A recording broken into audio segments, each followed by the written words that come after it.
Hi, everybody. Welcome to week 9. We're getting to the last few weeks together, so helping you prepare for your next steps in life. I want to do a little adulting 101. What do you need to do to start taking care of yourself? Hopefully, this is a little personal finance review. First of all, let's talk about credit cards. You may be, now that you're 18, getting a lot of solicitation for credit cards. Should you have one? That is fine. It is fine to have at least one or only one credit card for emergency purposes. They're everywhere. They're on pop-up ads. They're in every corner of a college campus.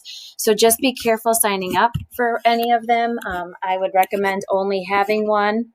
The more you have, the worse it is actually for your credit score, because that means you have more potential debt. So stick to one credit card.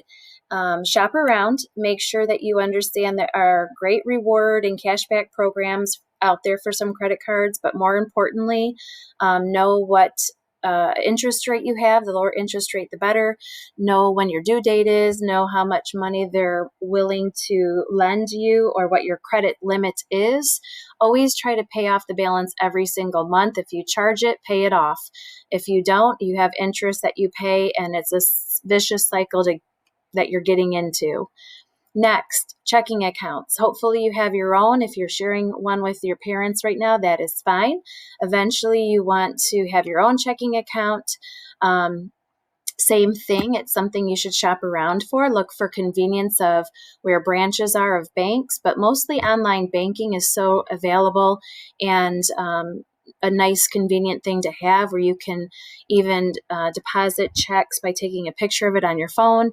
There's budgeting options on your apps for your banking as well. So shop around for the best checking account for you. Know that if your checking account has a minimum balance requirement, like $100 you have to keep in there. If not, there might be fees associated with it. So with your checking account, you'll then get a debit card and now be able to pay for those bills and purchases on your own with your own debit card, different than a credit card. Now that you guys are getting older, it's very important to start being cognizant of your credit score. So whether it's you're opening up credit cards or you're putting bills in your name, you are now building your credit.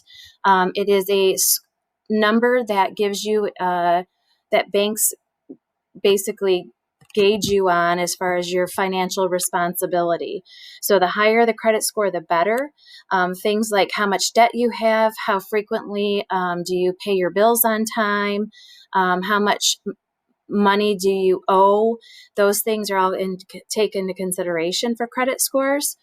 Why it matters, because if you ever want to borrow money again in your life, it's credit score bases what interest rates they're going to charge you, any additional housing, getting approved to buy houses in your future, even jobs look at what is your credit score. So now as a teenager, you're really starting to build your credit.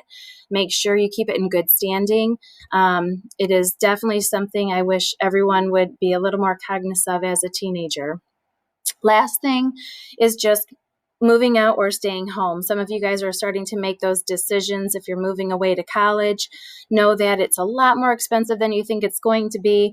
You're going to have a lot more bills, rent, utility bills, housekeeping bills. Make sure that you keep those things in consideration for your budget, which we'll talk about more next week. Go through all the links I left you.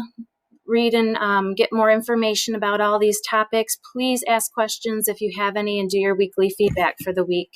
Take care.